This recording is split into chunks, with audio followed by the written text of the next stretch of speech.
Donc, dans cette étude, on s'intéresse encore à la préparation physique du cavalier et plus particulièrement pour cette réception d'obstacles. Pour introduire un peu le sujet, il faut rappeler que la préparation physique a pour but d'améliorer la performance sportive par un travail physique. Donc, de développer ses qualités physiques, de les maintenir dans le temps, mais aussi d'apprendre à utiliser telle ou telle qualité dans la performance sportive spécifique, ainsi que de prévenir les blessures et de prévenir les blessures et le bien-être de son cheval. Dans le contexte, les contractions musculaires utilisées en équitation de manière globale, que ce soit dans toutes les disciplines, ça va être plutôt des contractions isométriques. C'est utilisé surtout pour la communication, pour son cheval, c'est-à-dire une contraction musculaire sans mouvement. En CSO, on s'aperçoit que lors de la discipline en compétition, elle va être surtout explosive, avec des propriétés pliométriques et du coup aussi isométriques. Pourquoi explosive? C'est la capacité d'un muscle à déclencher une contraction maximale mais dans un temps plus court. Donc on peut bien imaginer ça pendant une épreuve de vitesse ou un barrage. La pliométrie, quant à elle, c'est la mise en tension d'un muscle soumis à une phase excentrique puis concentrique sans interruption dans le même mouvement, un bondissement, un saut, une course. Donc elle permet surtout la montée en force et agit sur les facteurs nerveux ainsi que sur la fatigue. Il y a des études qui ont été publiées sur l'effet de la fatigue après un long effort et ils ont expliqué que lors de l'impact du pied au sol pendant la course, après une fatigue, il y avait une montée du pic d'impact, une diminution du pic de propulsion et du coup un temps beaucoup plus élevé. Donc ça, concernant les forces à l'appui.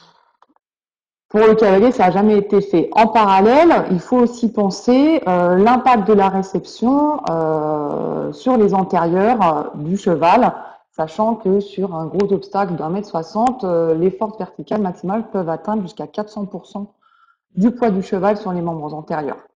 Voilà. Donc pour l'étude, on a voulu savoir comment on pouvait diminuer ces forces sur les étriers concernant le cavalier.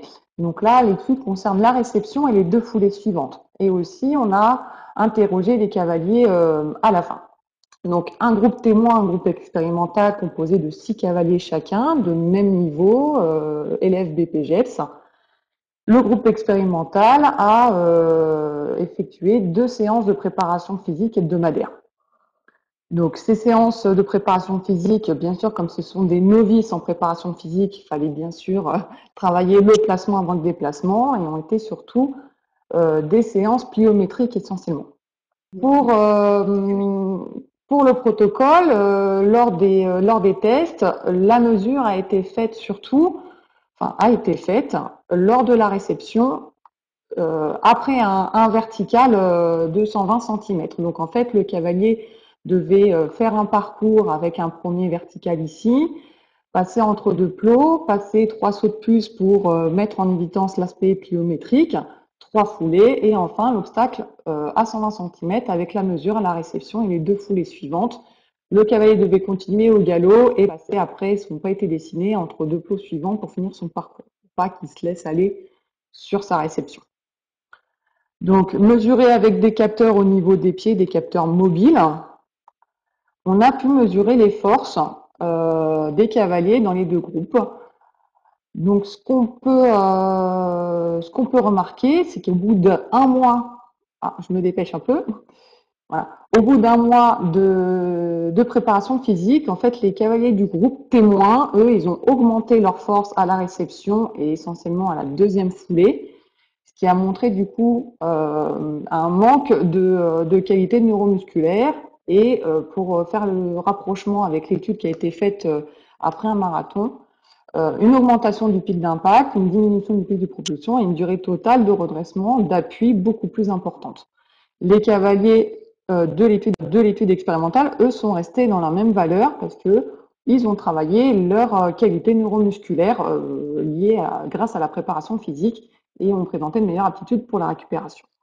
De manière plutôt subjective, c'était aussi intéressant de connaître l'appréciation des cavaliers. Du groupe expérimental, ils sont beaucoup plus réactifs à la réception, beaucoup plus de facilité à gérer leurs séances quotidiennes de travail à cheval, mais aussi moins de fatigue malgré le programme chargé de la formation BP. Donc, ce qu'il faut retenir, c'est que la pliométrie va surtout stimuler les qualités neuromusculaires, va induire moins de fatigue, donc améliorer la tonicité, beaucoup plus d'équilibre, et donc du coup va favoriser la sécurité du cavalier lors de son parcours à cheval. Et il va y avoir du coup, on pense, ça va pas être prouvé, mais on pense qu'il pourrait y avoir du coup un impact sur la santé du cheval aussi lors de la réception si on limite les forces du cavalier à rajouter à celles du cheval. Voilà. Merci Coralie. J'avais une petite question du coup. Alors, vous parlez de force. Est-ce que les capteurs de pression récupèrent de la force? Ou est-ce que vous avez mis des capteurs de force ou c'est des capteurs de pression dans les pieds? Bah là, ils mesurent la force, mais c'est aussi des capteurs de pression. Mais on s'est surtout intéressé à la force. C'est les deux, ils mesurent les deux caractéristiques. Donc, vous avez aussi des capteurs de force intégrés avec les capteurs de pression. C'est ça. Et autre question, est-ce que ces résultats peuvent pas être impactés sur le fonctionnement aussi du cavalier au niveau du genou, par exemple, si vous avez des cavaliers qui s'accrochent un petit peu au niveau des genoux, est-ce que ça peut impacter ces résultats? Bah oui, je pense. Après, il faudrait continuer dans cet étang-là pour mesurer, pour avoir justement l'impact de toutes les zones de contact.